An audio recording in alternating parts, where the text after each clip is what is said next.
All right, so a quick talk on Buddhism and how I am working with my practice right now, especially now that things are a little bit more stressful, now that I have lost my job about a month ago.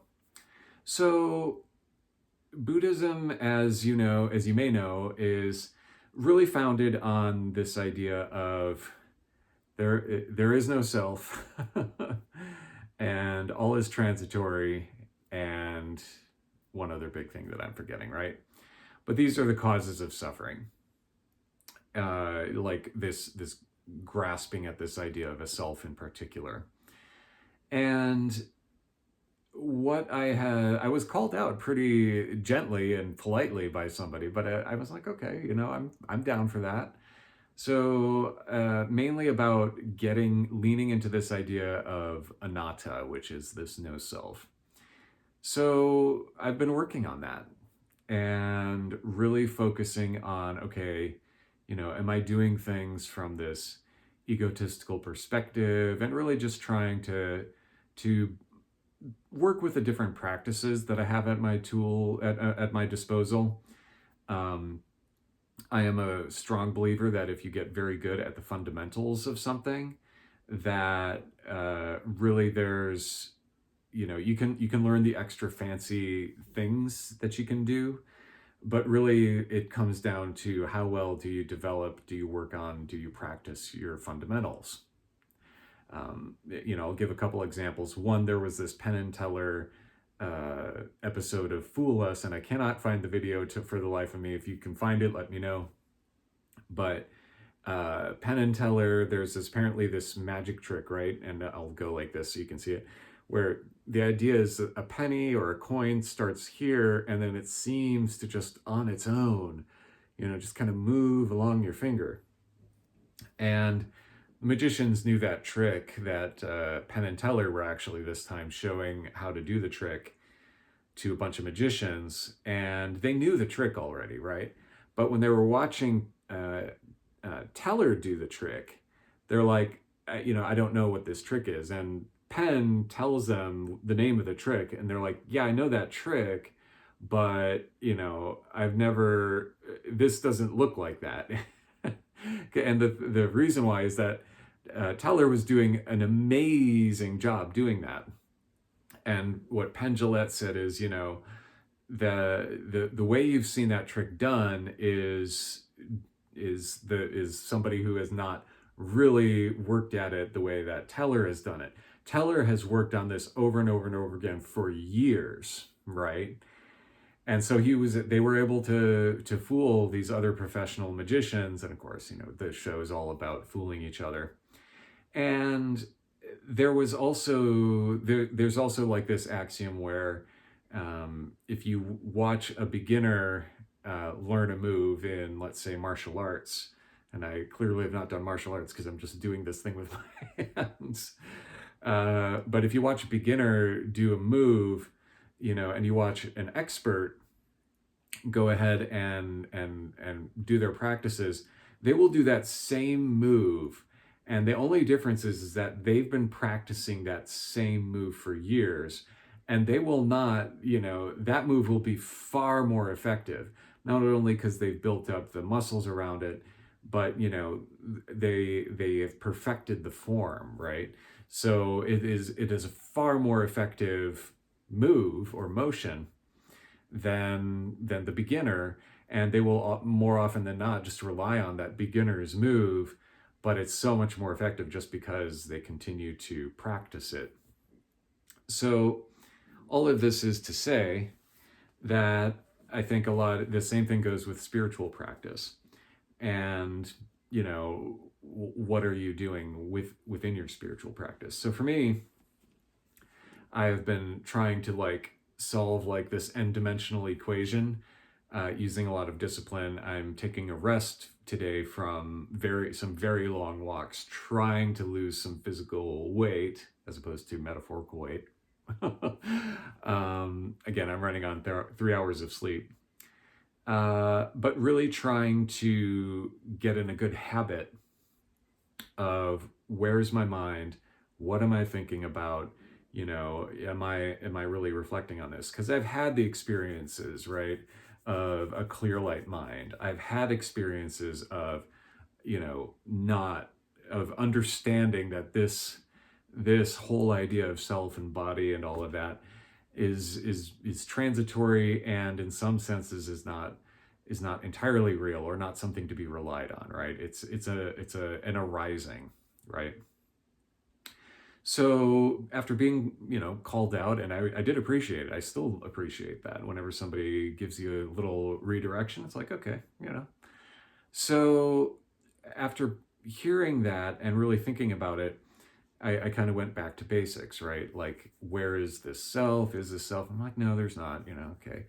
And then, okay, well, why do these feelings arise, And what I came to realize is something that, just a little quick digression into my journey spiritually, which is that having bipolar is not an easy thing. It's not something I would wish on anyone. But it does make you aware of your own thoughts and your own feelings if you're kind of doing something along the lines of cognitive behavioral therapy or rational emotive behavioral therapy, if you go back far enough, an earlier version of that, and which is something that I did, the latter of which I did when I was like 19, and here I am approaching my late 40s. Still have a few weeks where I can say I'm not in my late 40s, I guess. But so at any rate, you learn to like see your feelings a little bit from a distance, right? But what I did is I went ahead and read, I think it was the Diamond Sutra. I'll look it up and put it in the notes. It was either the Diamond Sutra or the Heart Sutra. And one of the things, I think it's Avalokiteshvara, who is this bodhisattva of compassion. He is talking about how things are empty, right? And even feelings are empty of any inherent existence, right? So as somebody with bipolar and whose feelings were not always acknowledged growing up, this is kind of, you want to make sure you're dealing correctly with the nuance here. So for me, what I had to do was, when it came to coming to grips with bipolar, is I had to strike this balance between recognizing that my feelings were there, and they might actually be related to something that's actually important to me, but at the same time not letting them override my actions, right? And literally be so strong that I don't have any control over my life. And that's something that we have to like work on, as kids, but really there's a lot of that still for somebody who has bipolar. I had this nice kind of sweet spot between, from the age of 10 to 12, where I didn't have depression, and then another nice sweet spot between 12 and 19, where it was only major depression and it wasn't also bipolar. So anyway, learning to how to accept and validate my feelings was very important, for the journey up until, a few weeks ago, right? And not, the other thing is not suppressing the feeling and pretending like it's not there. So that latter part is still there, and even the first part is still there, so acknowledging the feelings, but also not suppressing them, and then going forward based on your values. But Buddhism goes a little bit deeper, as it tends to. And what I realized is, there's this idea of emptiness in Buddhism, which is to say that things are empty of inherent existence, right? So every single atom in your body and molecule could literally be reconstructed into something, unimportant, right? It could be used to make a swimming pool, right? All the water were drained out, and maybe the calcium in your body is used to make caulk, I'm not an expert, or limestone or whatever, but it could all be used to like make a, you and, 50 other people, let's say, you dig a hole, take everything that exists in our bodies, transform it into something that, could be used to make a swimming pool. Maybe you need a little bit more water to continue filling it up, but you get the idea. So really our atoms in our bodies just have come together in a certain way. In this case, something that, can eat, breathe, do all the things.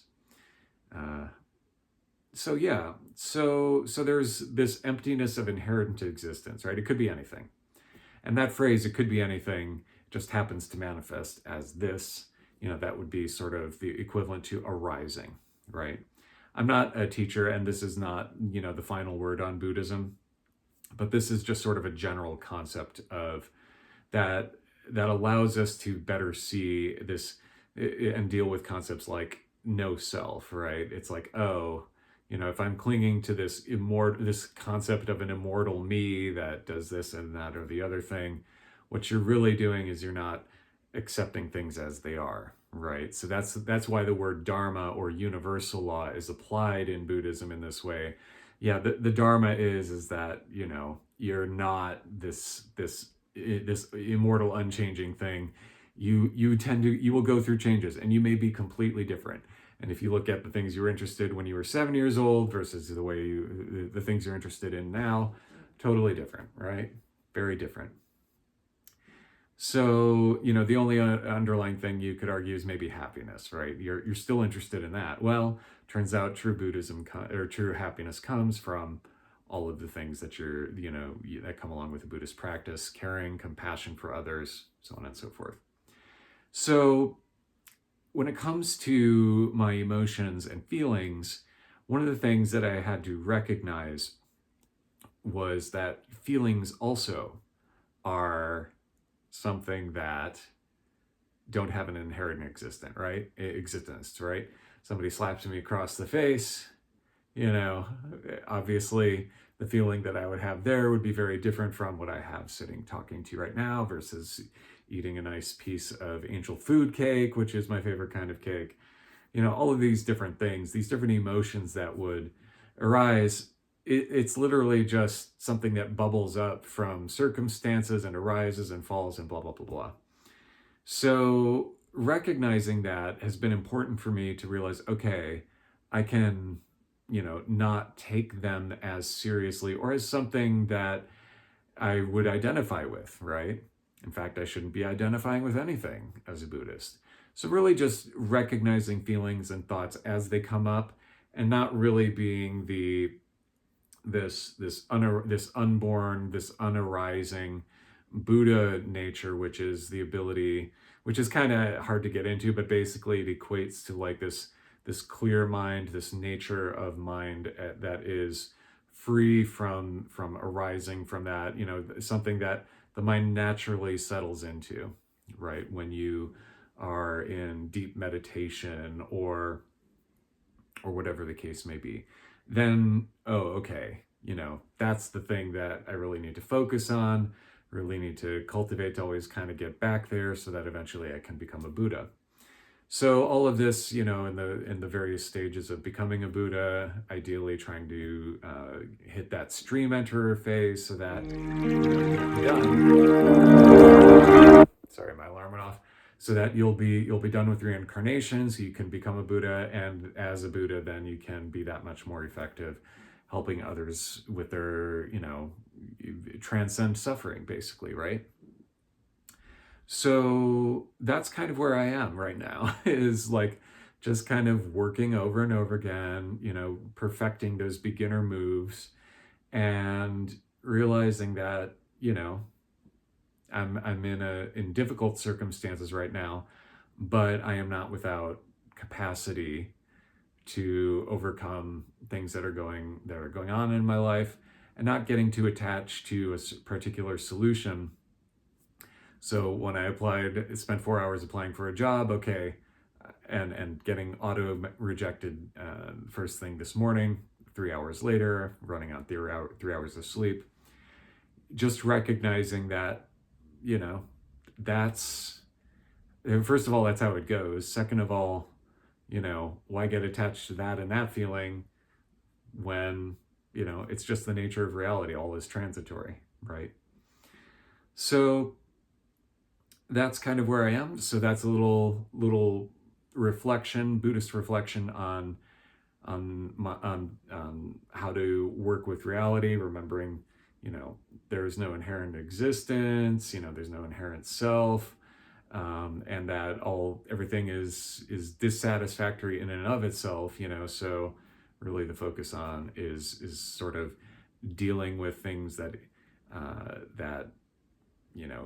that will change, including whatever it is that we consider ourselves. So just remembering that things are empty of inherent existence, that's really key, is just like, oh, okay, this feeling that I have, don't take it seriously, not to say that it's, that it's not there. Don't try to push it down, okay, this feeling is there, blah, blah, blah, but don't identify with it, right? It's important to work with whatever's going on and realize this is not workable. It's, this thing is not fair across two parties, for example, if you're in a relationship, or, we need to work it out. But in terms of like identifying with the feeling that arises from that, it's really kind of a nuanced thing I'm trying to say, but on the other hand, it's kind of, the sense I'm getting is that is where the rubber meets the road as far as Buddhism goes. So anyway, again, this is Michael. Appreciate your time. Talk to you later.